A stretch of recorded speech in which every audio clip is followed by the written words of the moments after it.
got the Fiery War Axe and does have a Kazan Mystic in his hand here as we get into the game. Okay. It's not going to help him in this matchup, but it could well help him against the Mage. Kazan Mystic and Warrior is just like overkill. It's like beating a dead horse because you're already strong against Face Hunter and Freeze Mage, which are the two most popular variations of Secret classes right now. Kazan Mystic is just sort of like, well, I've already beat you. Now let me take the Secret as well. It's just another form of another advantage that you gain as a Warrior player in those matchups. So it's pretty cool, pretty funny. Interesting deck choice. Yeah, I mean, at this point, there's so many different tech choices you can put in your deck. It feels really interesting to put Kazan Mystic in. Like you say, it's kind of, it just increases your win rate against decks you're already strong against. It doesn't help you counteract decks that you're maybe weaker against. And I guess in Conquest, that's maybe kind of the way that Frezzar has analyzed this, is that I just need to make sure that my Control Warrior can get a win against something like Major Hunter, and then I can win with my other classes, rather than trying to improve its overall matchups. Hype is like a better looking version of me. That's the best way I can explain it.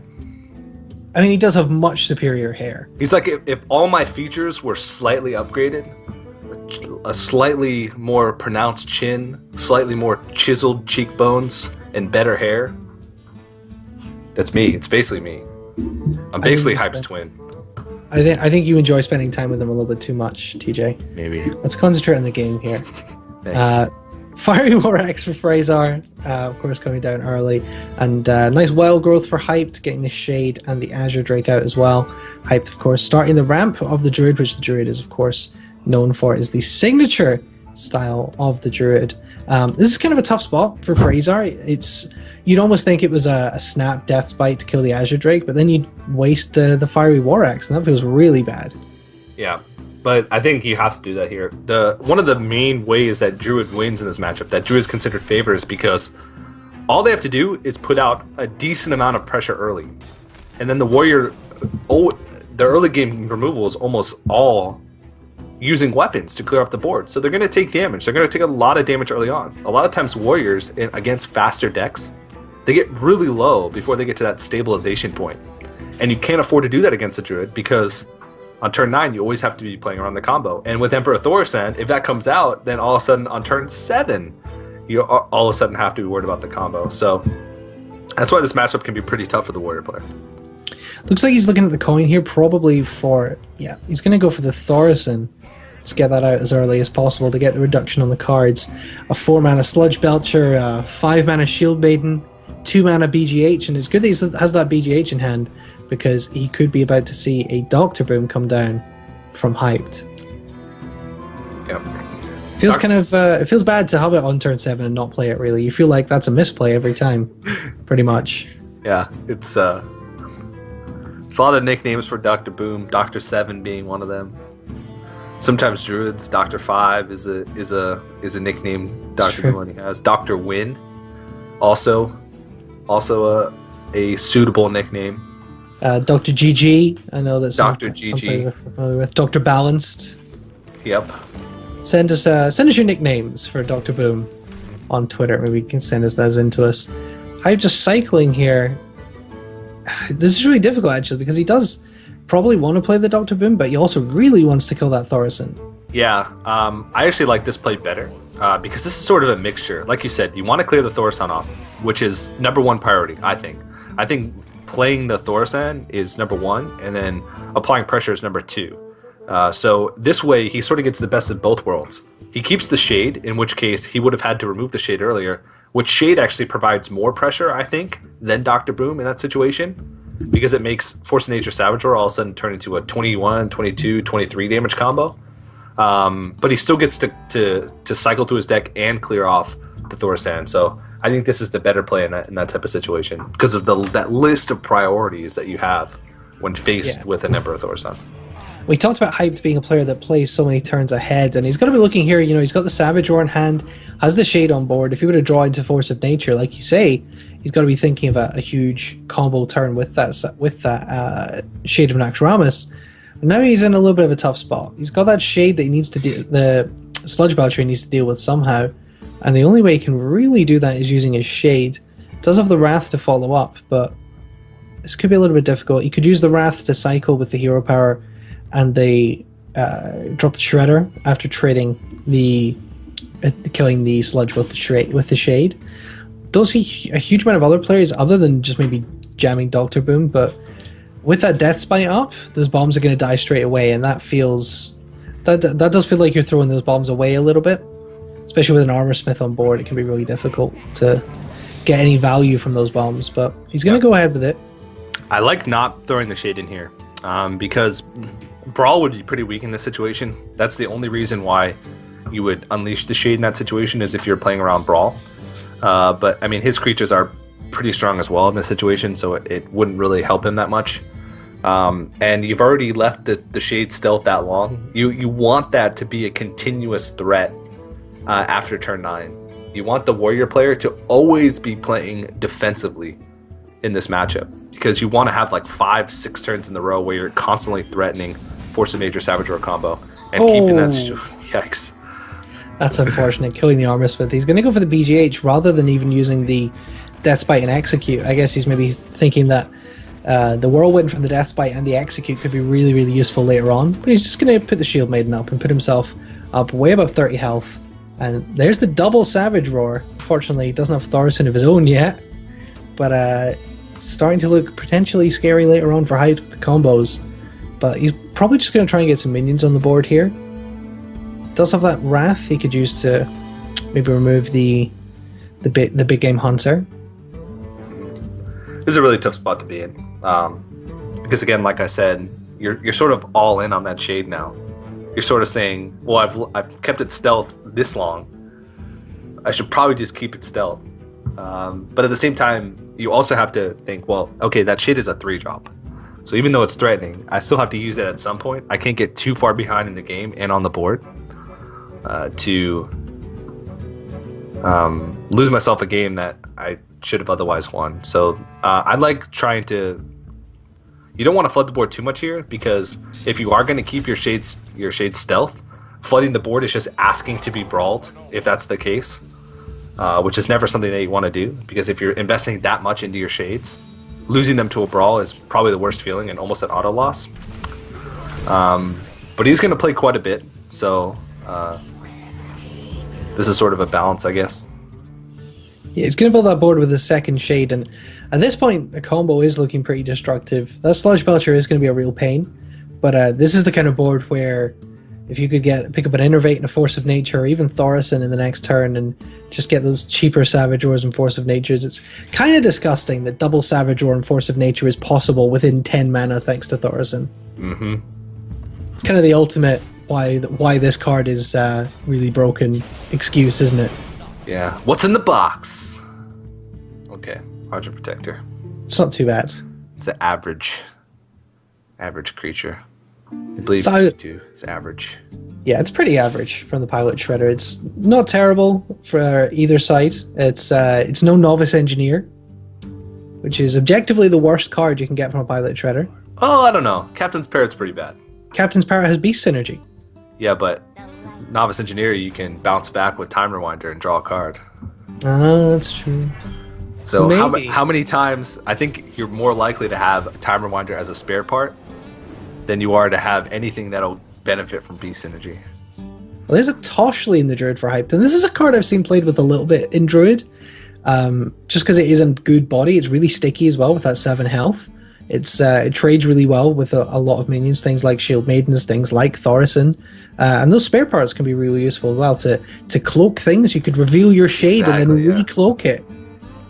Well, people underestimate the power of spare parts, I think, in general. Like, one of the reasons why Mech Mage was so strong because of spare parts. Archmage Antonidas Stealth is almost an auto win if you have any sort of board presence. Just the same as, like, a Stealthed Emperor Thaurissan is not an auto win, but almost close to it. Like, if you have played like Toshly, then Emperor, and are able to stealth it. So just ridiculous power plays that you can make. Even Freeze right now, you can protect one of your minions with it. It's pretty big. Yeah, I mean, you could do you can do a lot with this phrase. It certainly is a very, very useful spare part. That's why we're talking about Pilot Shredders. One of the most annoying cards to come out Pilot Shredder is the Patient Assassin. It's arguably one of the very best that can come out. Yeah, that's true, and it is a 1/1, so it's pretty funny. And Millhouse comes out, and if you've got 4 damage, you can deal with it. But Patient Assassin, you can't deal with it unless you got AOE. It's killing one of your creatures, and there's not a damn thing you can do about it. Exactly. But Frezzar's starting to run out of decent threats here. Does have an Acolyte, and I think he's possibly going to Cruel Taskmaster that just to see what he can draw. A little bit rough. Cool Taskmaster execute onto the Toxley would have been a pretty decent move. If he plays Shield Block here, he'll have to run his Kazam Mystic in to be able to proc the execute on this. He's going to go for the Fiery War Axe instead and eat the 5 damage, and that's getting potentially pretty dangerous when we can see what's in Hype's hand, which is 3 pieces of the 4-card combo. Yeah. Well, there's a lot of math involved, but Force of Nature might be lethal. it's not Force of Nature, unfortunately. It's Ancient of Lore. Still, second best card that he could have drawn, I think. Pretty much, though the damage from the Warrior is not too threatening, but it's something to definitely be aware of.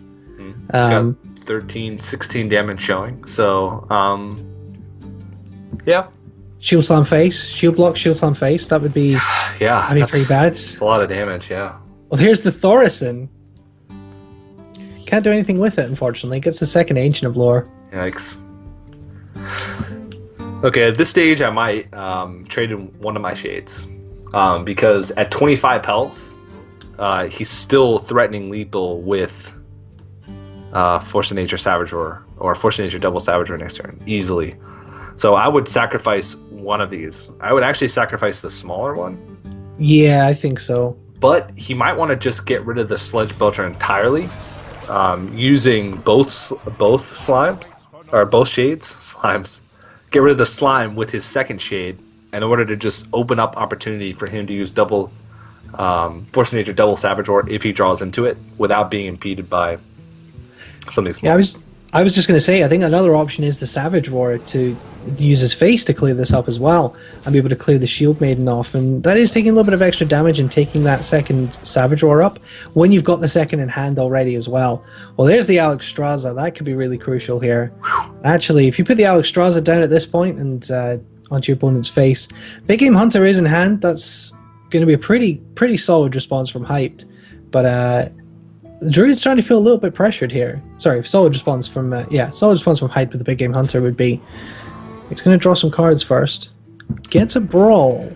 Alexstrasza, though, just for the sake of using Alexstrasza, if you don't have a second threat in your hand that's vulnerable to BGH, or the combo in your hand, like a Grommash Cruel Taskmaster, I don't like just playing Alexstrasza for the sake of doing that, putting him at 15. Just because if you use Alexstrasza now and it gets BGH'd, all of a sudden you gave up so much tempo by giving him control of the board, and you have no way to finish him off. And you're I guess it's the only time that he's going to be able to use it safely because of the threat, but it's risky. It's risky stuff. And there it is. I mean, BGH and Keeper the Grove even is just clears the board and gives him huge advantageous positioning here. You could even see BGH with the Ancient of Lore, because that would really, really push Hype's card advantage and just give him so many more options. Because he has that Innervate, that Savage Roar. He's looking for the Force of Nature. BGH Emperor, I think, if you're going to not play Keeper, I think. So many options. Oh man. And that is really what Hyped has here. I mean, there aren't that many great options for Frezzar. He has the Death Spite, which he's holding on to a little bit. Has a Shield Block, which I guess you can cycle, and the Brawl is entirely useless at this point. Yeah. So BGH pretty much has to come out here, but he's debating on whether or not he wants to Ancient of Lore or Emperor, I think, in this turn, or Keeper. And if he's going to use Ancient of Lore this turn, he's going to want to use it first. Just because it's unlikely that it changes his play, but you always want to draw first just in case, because there might be something that you overlooked. That's the pro level plays there. He's roping. Yeah, so he's just going to play the BGH and then probably the Thorson.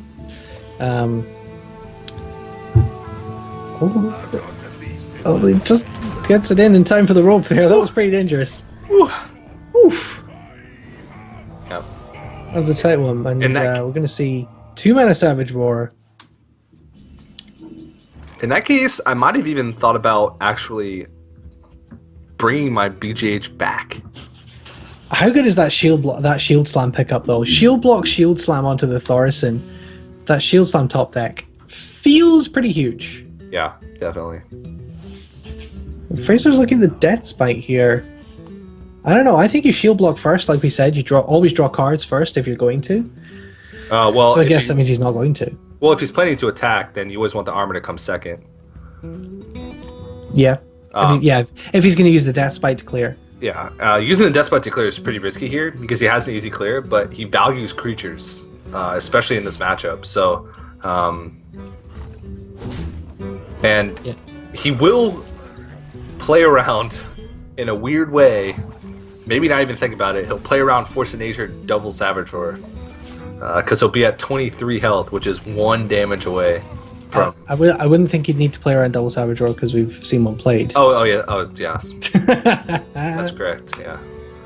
Caster misplay. Yeah. Zap casters. Rank 25 casters. I thought Time Rewinder was Savage Roar. I can't even blame that on colorblindness. What other excuse do I have? So, since we don't have the double Savage Roar play anymore, what do you think about Innervate Ancient of Lore Sylvanas? I think he's just afraid of that he's gonna die. I guess he's afraid could be afraid he's gonna die. And I mean, if Grommash gets picked up, he would die.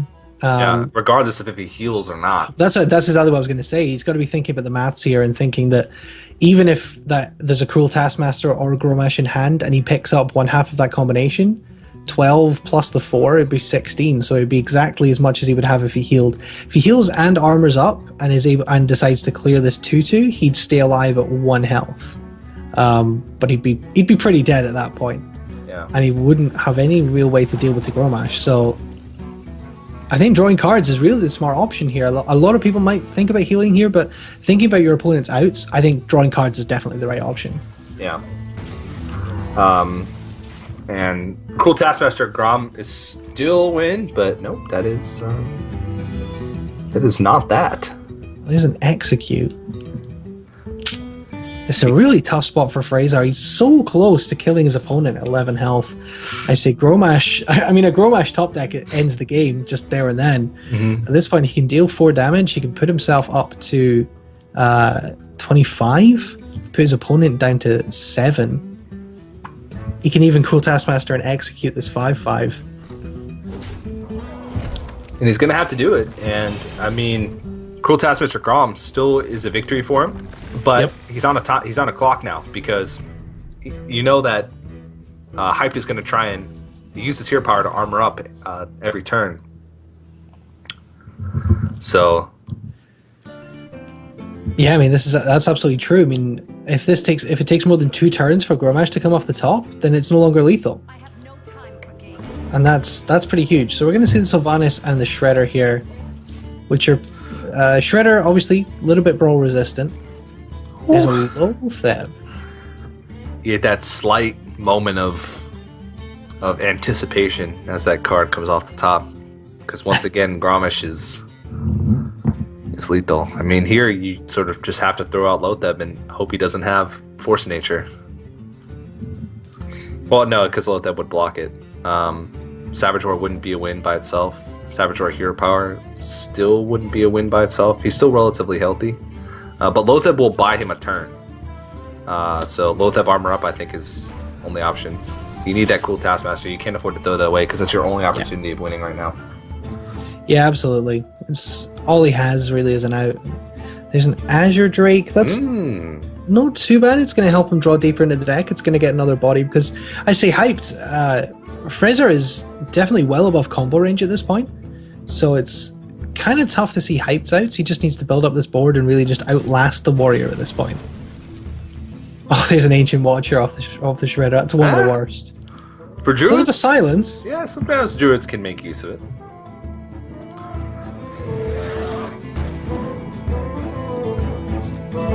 There's a Druid of the Claw off the top again, so getting some good value minions now. Yeah, he's able to armor up as well, so that'll buy him an extra turn here. Well, next turn it will buy him another turn because he'll be playing around Grumishkul Taskmaster. This is a pretty good brawl turn though. Ragnaros, way too risky to play in this situation just because if it's Sylvanas, you pretty much lose. So you got to brawl. Hopefully the Sylvanas doesn't come out of it. Azure Drake would be a pretty bad target as well. Oh, yikes. Ouch. Worst case scenario. So bad, yeah, that's really, really bad. Now it gets rid of the chance of him using Ragnaros next turn as well as maybe a comeback mechanic. And Force of Nature off the top. And 14 plus 7, Innervate Hero Power. Plus 8, 22, he does have it. Okay, that is going to be lethal, so hyped. Wow. After a pretty grueling game, long grueling game, it's going to take the first series. And again, the first game of the series in the last 2 matches has been longer than our whole first series of the day. That was a pretty interesting game, actually. Really, really interesting to see. And a little bit of flash there from Hype to the end of the time reminder. Drinking whatever those guys go. Whatever that dark colored juice is in his cup. How deep did those guys go in their deck? That must be a lot of cards drawn. Probably 10 cards left, I think, for both players. Yeah, that was a really interesting back and forth game. Wasn't really sure where that was going to go for a little while. But Hyped able to get the win and go to 1 and with his Druid combo. And he's going to move on to one of his other decks, which is either going to be Rogue or Mage. Now, those are pretty good matchups for the Warrior, I guess, if you're Frezzar. So I think if you're Frezzar, unless it's Mech Mage, which can be a really bad matchup for Control Warrior. As someone who's played 2,000 games of Control Warrior, you'll know, TJ, that when you run into a coin turn 1 Snow Chugger, you don't draw your Fire War Axe, it's the worst thing in the world. Yeah. Sometimes I just get up and leave my computer. No, I would never do that. Not BM. I usually play it out, but it is really frustrating. On the other hand, though, if it is Freeze Mage, then it's really rough. Really good. Yeah, but it looks like the next matchup is going to be Frezzar's actually going to switch. He's going to go to Hunter. He's going to go to Hunter. Which is a really good read. Yeah, it's a really good read because Hyped is going to go with Rogue. And he makes the read that Hyped most likely is saving that Mage for last. And actually, Hunter and Warrior are both good against Freeze Mage and if it's Freeze Mage and Rogue. So it could be, even though Hype did win the first series, he is going to have trouble getting through that Warrior, most likely, unless he brought Mech Mage. So we will see what Hype does decide to bring. Hype is a kind of a master of the Rogue class. He's very, very competent on Mage as well. Does make a lot of new archetypes on Mage. Remember the Giants Mage from a while back was a creation of Hype's, but Rogue is probably one of his strongest classes. The Mech Rogue was another of his innovations around the time that GVG came out. It's kind of fallen off a little bit. It's obviously Oil Rogue is very strong, but we're looking forward to seeing what Hyped has brought for us in this Rogue deck and how he goes about playing it. He was one of the pioneers of Miracle Rogue back in the day. Tempo Storm in general, Hyped and used to be Wreckful. Before we just got flashed by a unicorn again. They don't believe us. They don't believe us that we're getting flashed by a unicorn, but it is happening. I promise. Yeah, the casters are high on competitive Hearthstone right now. It's true. That's what it is. But yeah, Hyped and Wreckful were two of the strongest Miracle Rogue players back in the day, and they were both picked up by Tempo Storm. But Wreckful ended up taking a big hiatus, switched games, and now is not really a competitive player anymore. Mostly plays like Arena or casually ranked. So looks like we are into the match, and Dr. Boom is actually argued upon a lot among high-level Oil Rogue players, whether or not it's good in the deck. And it's kind of tough, isn't it? Because is it good in this deck, but it is just good. Yeah, it is really just good, but it's also very slow. And a lot of times, since Rogues already run they're such a tempo-based deck, they rely on being able to clear the board early and then draw into large bursts of damage. If they get caught with a clunky hand early on, sometimes they can just lose, because one of the main weaknesses of Rogue is that they succumb really easily to pressure. That's why classes like Hunter are really strong against them, or mid-range Druid are really strong against them sometimes, because if they can put on a lot of pressure, then the Rogue just doesn't have time to clear the board, plus play their own threats, and before they know it, they lose. So if you get caught with a bad hand early on as Rogue, like if you get like double sprint Dr. Boom in your opening hand, that feels really bad. So you'll see some Rogue players cut a sprint, or some Rogue players just say, you know what, screw it, double sprint and Dr. Boom. And this is a pretty good hand, I think, for hyped early on. It's got a lot of flexibility. We see the Face Hunter for Frezzar, pretty obviously. On a Wolf Rider, Glaive-Zuka did see an Explosive Trap earlier in his mulligan as well.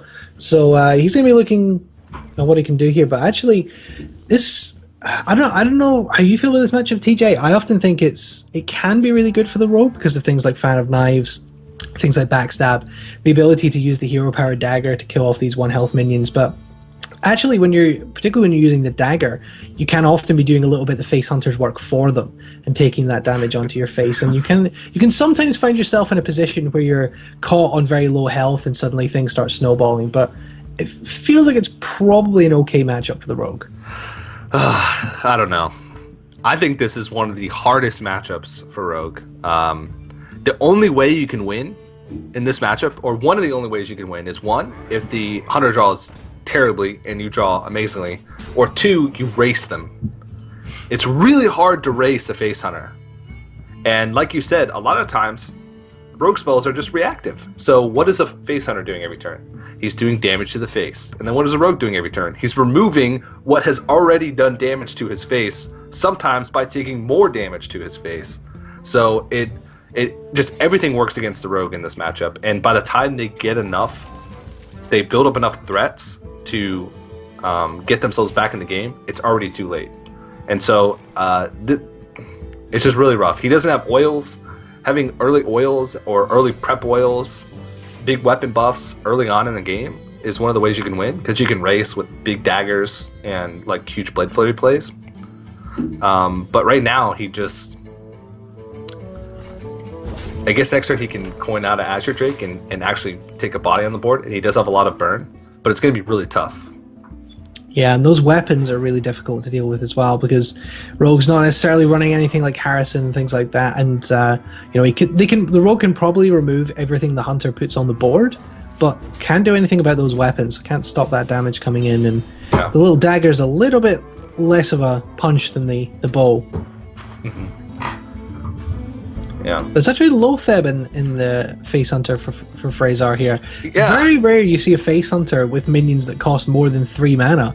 It's actually a pretty surprising inclusion, and I guess I love it. It's to protect himself and be able to establish board against classes which can clear him so well. Exactly. A lot of the classes that struggle against Hunter already are classes that rely on spells to remove, and this locks him out of a whole turn.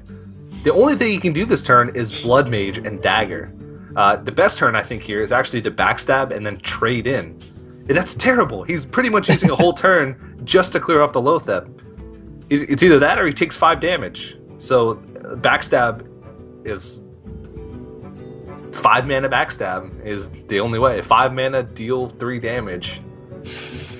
It never feels good when you have to play a spell when your opponent plays Lotheb. But sometimes you're just in this position where, particularly against Rogue. Okay, well, he's got to go face here. If he trades, I'll be very surprised. The only way he can win here is if he races. And yeah, he's going to try and race. And actually, next turn, you look at it, he can Deadly Poison, Eviscerate with spell damage on the board, and then prep Tinker Sword Oil. Okay, hold on. What would be the best way to do it? He'll have 6 mana, so he can prep Tinker Sword Oil, Deadly Poison. That's 2 mana. Eviscerate Blade Flurry, which would be, oh man, if nothing on the board is cleared, 6 plus 6, that's 12, plus 5, that's 17, plus, yeah, I think he has lethal next turn, to be honest. The double spell power as well. If nothing is cleared off the board, I think Hyped wins. Okay. I'm just going to take your word for it on the mats because I'm trying to watch what's going on rather than count all those crazy cards. But it looks like Frezzar is just going face here, putting his opponent low, and if he is the face hunter, that is his job.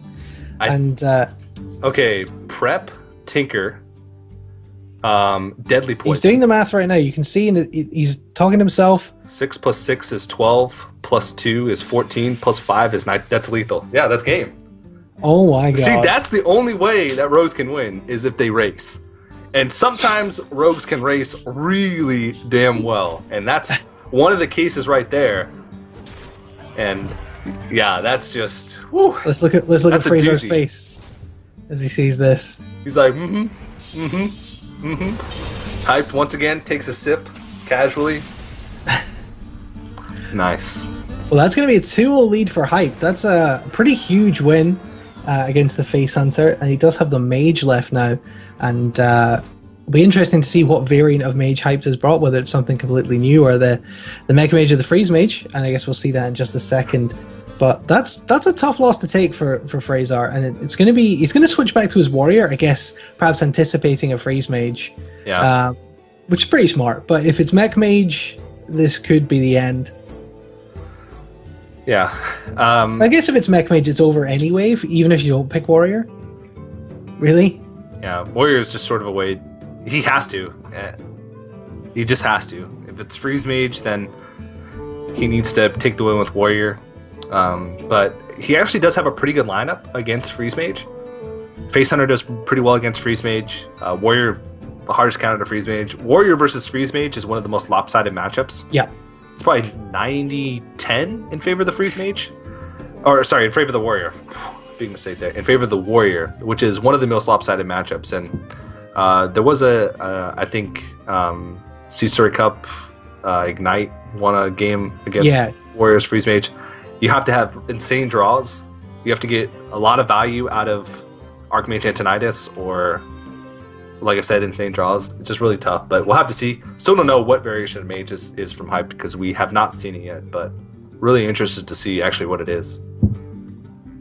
Absolutely. The Priest, though, as well, is a pretty interesting matchup if this is Freeze Mage, because if you're getting bursted down and you can heal yourself up with your Priest, it could be pretty huge.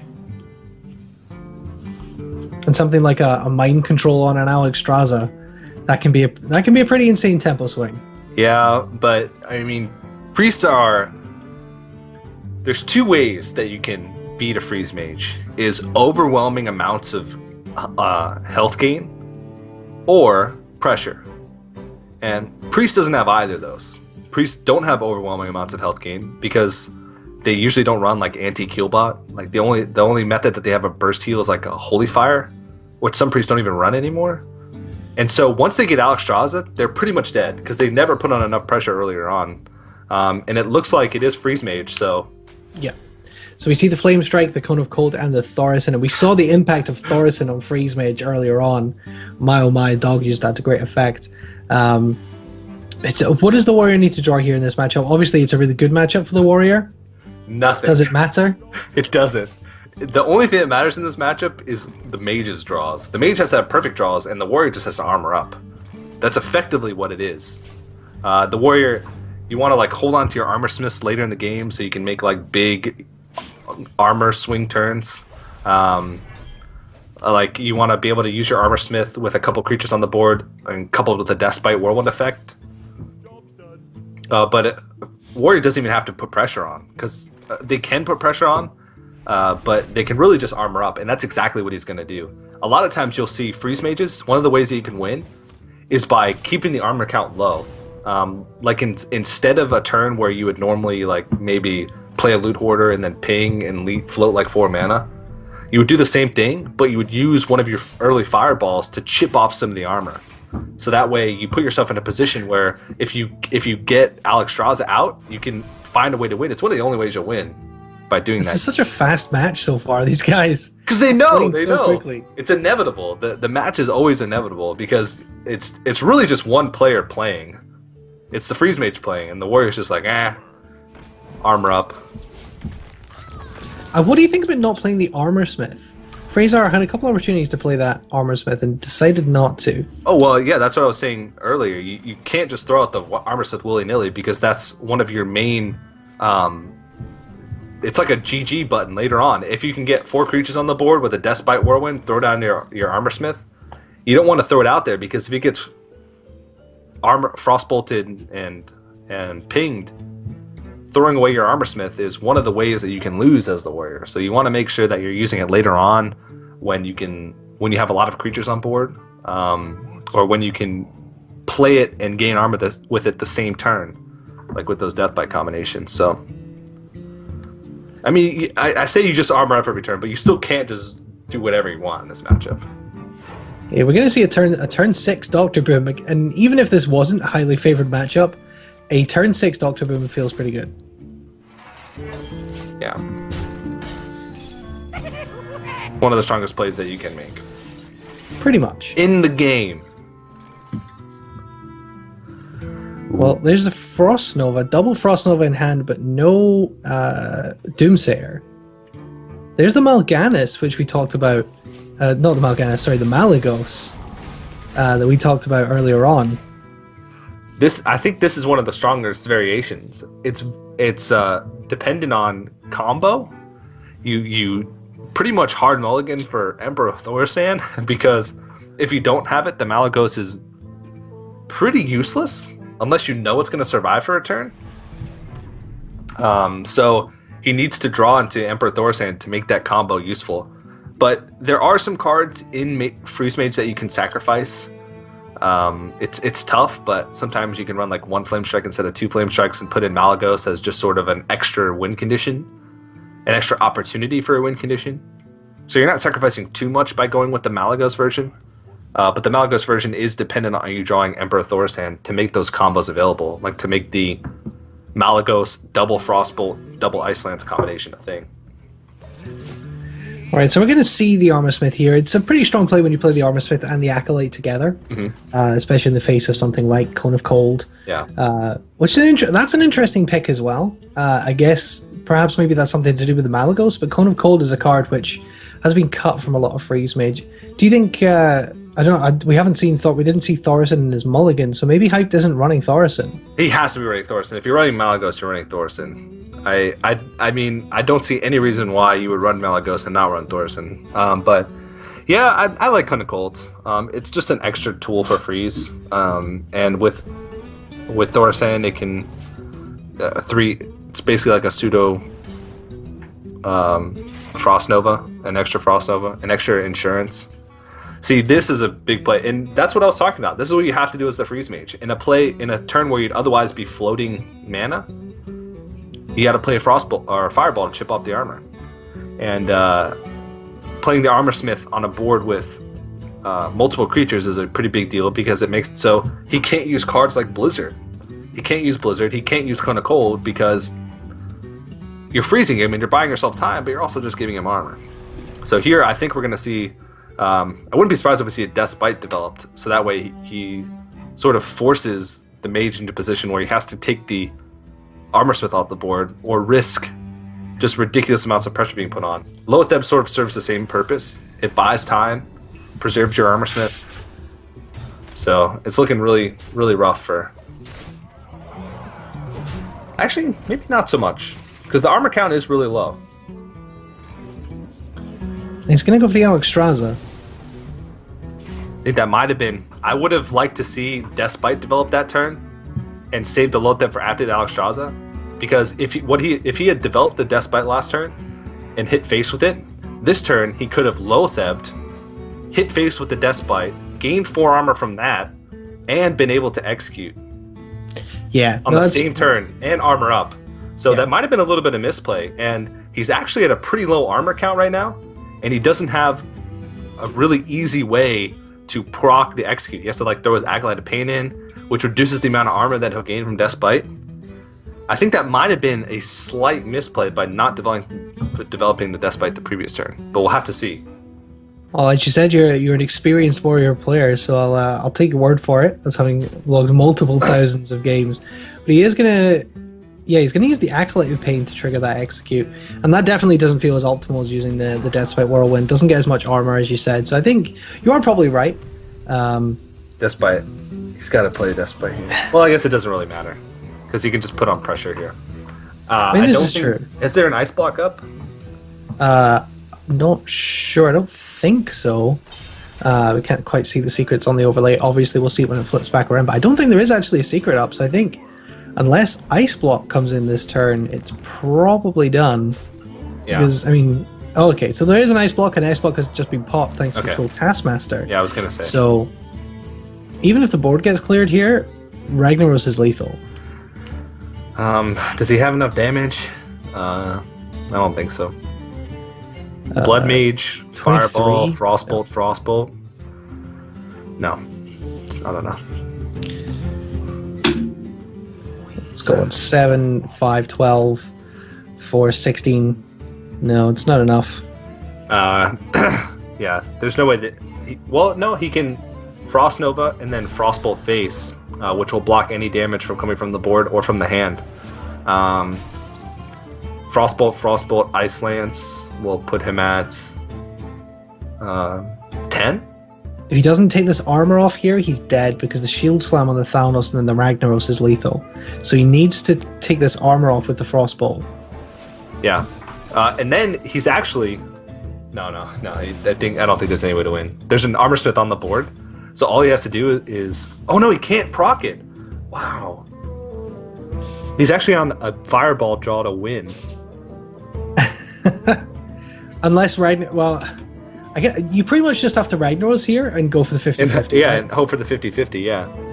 That's how you win here. No. He's used a second Fireball, that's right. He used it to chip off armor, so just kidding. I think the game's over. I don't think there's any damage that he can draw into that's going to win him the game. He has to draw into Ice Block. He has to draw into Ice Block, and then... Okay, he has to win the Rag 50-50. Then he has to draw into Ice Block this turn, Fireball Face, then...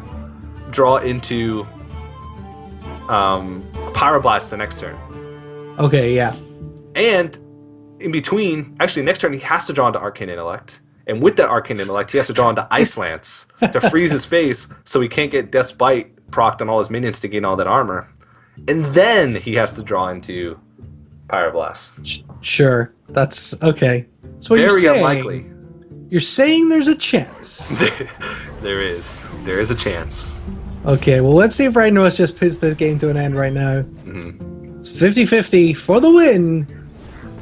No. There we go. Okay. So Frezzar is going to take that game. He's going to go up to 2-1. It's going to be 2-1 here for Hyped. He's going to get 2 more shots to win with that Freeze Mage. Mm-hmm.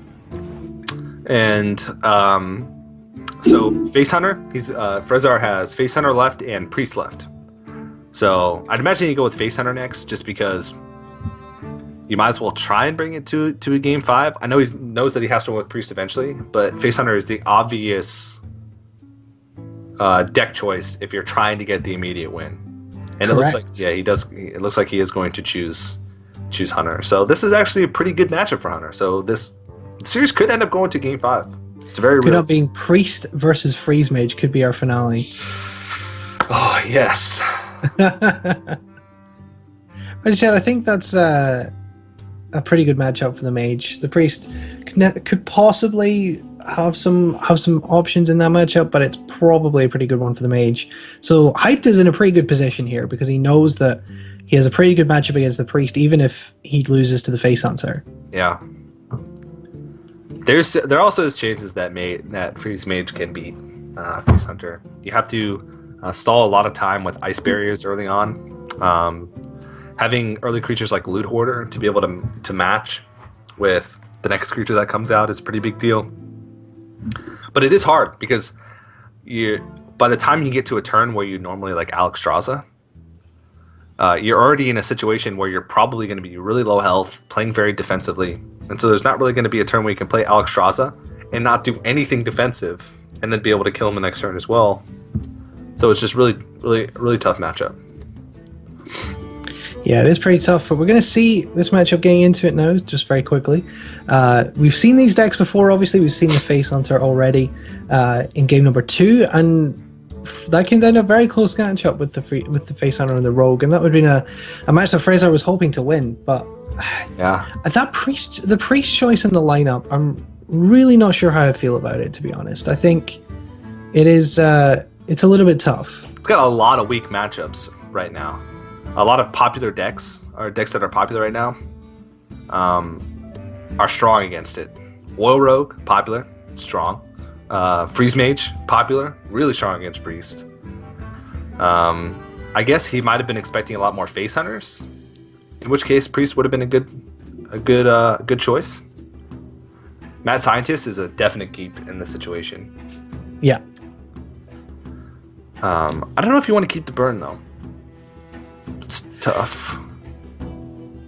Yeah, it's tough because what are you going to do if you use your burst early to take out the threats? What are you then going to win with? Yeah. All right, he keeps Frostbolt, which I like. It's sort of an emergency. And he actually threw away the Mad... Oh, no. He has both Mad Scientists. That's a pretty good early hand, with the exception of that Ice Block being in there. I guess it gives him sort of that manual Ice Block that he can use later on after the first one comes from the Mad Scientist. Well, we see that Malagos in hand early Ice Block as well, which could be important for Hyped, but it's kind of unfortunate he gets the double Mad Scientist with the Ice Block in hand, and he's probably gonna he's gonna coin Ping to kill this Leper Gnome. That never feels good. Yeah, but I like that play. That Leper Gnome's gonna do 2 damage regardless. Just this way, you're hoping that your Mad Scientist is gonna trade for something a little better. And you stop follow-up plays with Abusive Sergeant or Glaive Zuka, which could be really devastating. So yeah, I do think it's the right play. I just think it's never feels good to coin out your hero power, full stop. But it's a pretty solid heads-up play from Hyped. Mm-hmm. And he's thinking about Mad Scientist versus Ping again, just to clear off this 2-1. Pinging would actually be pretty good here, unless Frezzar draws into something like an Animal Companion. If he pings off this Abusive Sergeant, there's really nothing to follow up. Yeah, he plays around like a stronger Glaive Zuka play or second Abusive Sergeant play, like you said earlier. Yeah, I like that play better. Of course, we have caster confirmation bias, where we know that there is no turn 3 play, which would mean that would obviously be the better choice. And he's probably pretty happy about just seeing the hero power on that turn. So this turn he's going to be able to safely play Mad Scientist on an empty board, knows that it's going to trade with just about anything that comes out. And this is actually a pretty weak hand for Face Hunter, because Unleash the Hounds is virtually useless because Freeze Mages never really flood the board. No, this is really difficult for the Face Hunter at this point. This is such a terrible draw. Mad Scientist is going to come down, and we're going to see let's see which secret that is. Another Mad Scientist coming down the board as well. Oh, and Emperor Thorsan in hand with Malagos. So he might not even need Alexstrasza. Pilot Shredder is an interesting choice in Face Hunter. We've seen a couple of these in Frezzar where he's not committing to the theme as much as you would expect from a Face Hunter, with things like Loatheb and Piloted Shredder. And in this matchup, that's actually probably going to be to his detriment, because he can't use those to run in damage. Yeah. It's going to get Frostbolted. We'll see what comes out. What's in the box, as you said. And it's 3-2, perfect trade for the Mad Scientist. So everything going well for Hype to this point. Yeah. Doomsayer. And he's just gonna go with the Doomsayer. That's such a great heads-up play that because nothing can come down. The Haunted Creeper is actually a pretty good top deck for Frezzar, because that dying doesn't feel that bad. But this is a really, really interesting play from Hype. It's not something you see very often. Just a Doomsayer getting thrown down on the board, an empty board at the end of a turn. Well, against aggro decks, I really like that, because it's virtually becoming. Sometimes even if you drop it on like a full board without a freeze, it's virtually becoming like either a silence magnet or a 7 health heal. Sometimes even more, at least 7 health, because sometimes they can't kill it exactly with 7 damage. Now, Emperor Thorsan coming down, it makes Malagos cheaper, which is a huge deal. he wants to get rid of this, but if he's getting rid of that, that's burn damage that he's not using to the face. Because if he like Haunted Creeper, kill commands the Emperor, and Hero Powers here, it's just a lot of burn damage that you're throwing away. Yeah, I mean, he's looking at Leroy here, which I'm not sure I like. I think you need to clear this Thorson, but I don't... Unless he's going to run the Leroy in. He's not. He's just going to go for face. Yeah, and that Leroy basically doesn't even do any damage just because he has Ice Barrier, so he's still got that 2 health remaining. This also makes his Unleash the Hound stronger, which is something that you're not going to really get much out of. That is true. Unless he trade, but he's just going to trade the 2 whelps into the 6/2, right? I think he just Frostovers and then tries to put on damage.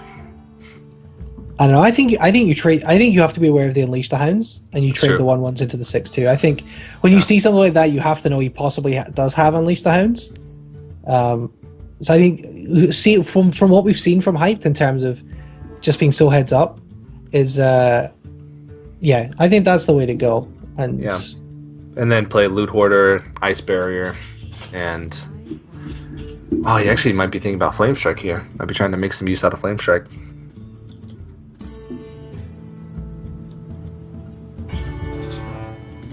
Which the only reason he would trade into this is if he's planning on using Flame Strike. Or yeah, Frost Nova as well. Serves a very similar purpose. And he doesn't have any burn spells in his hand, which he needs with those with that Malagos.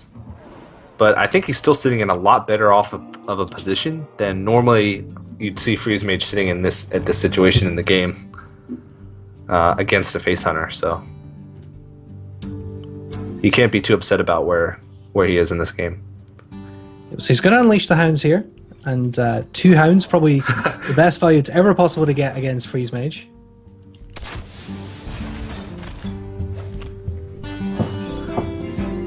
And put on the damage while you can. Yeah, definitely. That's what he's going to do, and I think he's going to play the Mad Scientist out here. Just puts more bodies on the board. There is a Flame Strike.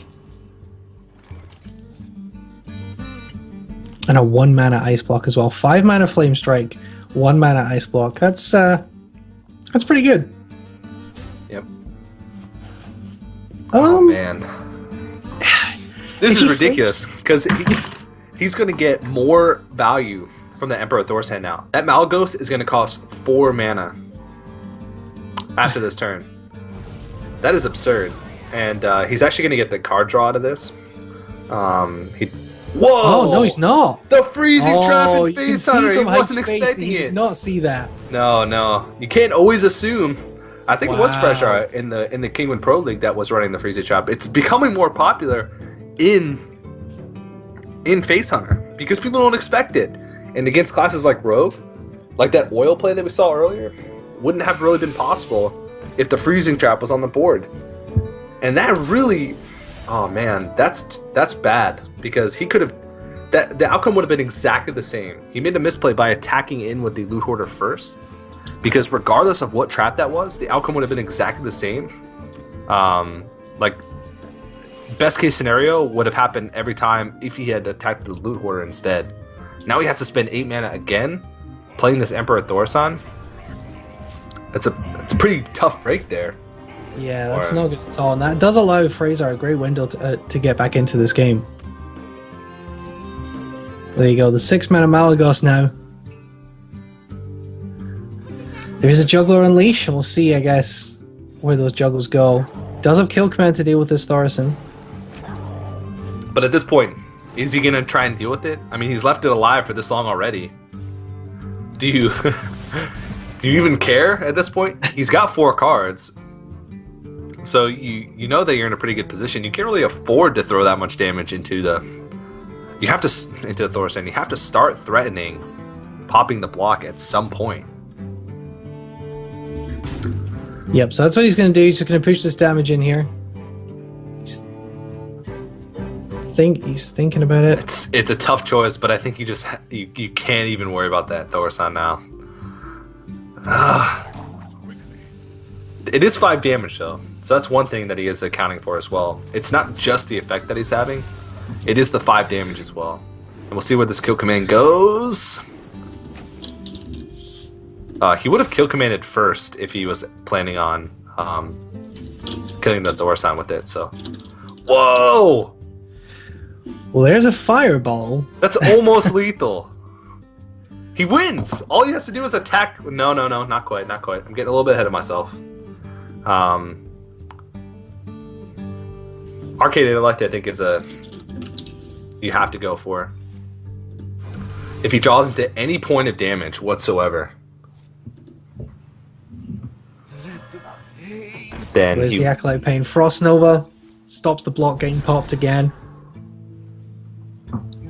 he's actually going to play the Blood Mage. So if nothing comes out here that can deal with what's on the board, it's game over next turn, because all he has to do is Malgus and Fireball. So I think he might realize this, and if he gets Huffer here, he has to throw it into the Thorstein or else he loses. Yep. Oh man, it's agonizing because he's so close. Has he done it? And you think back now, he's probably like hating himself, because actually the game's still over, regardless of if he trades or not. Yeah, Malagos Fireball, and just the all he needs is just the 2 damage on the board from what he has, and that's gonna do it. Wow, hyped. Takes the 3-1 series with the Freeze Mage win over FaceTime. Really impressive stuff. Wow. So